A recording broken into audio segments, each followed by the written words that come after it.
Dito kami sa floor. Saan? Second floor.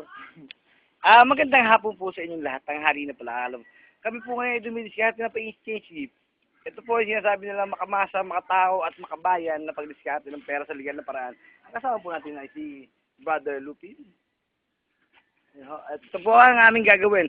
Paano ho namin ibababa ang yero na napakataas at ibababa sa lupang napakababa? At ito po ang aming naisip. May tali. Meron pong tali.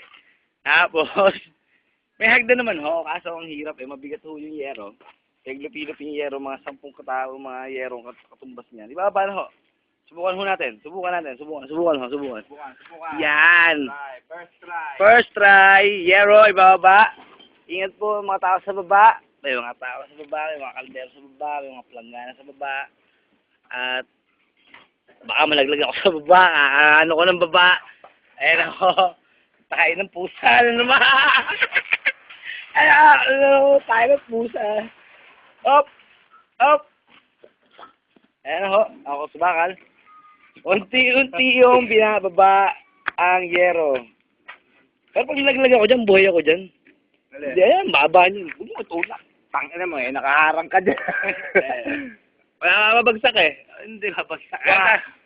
2, 3. Ayos. Ang nangyari yung resulta. Anyway. Woo! Anyway, bababa na kami. Merry Christmas po, Merry Christmas. Baba na. Mabigat kaya yun. Ayun ang yero. Paano? Bye-bye.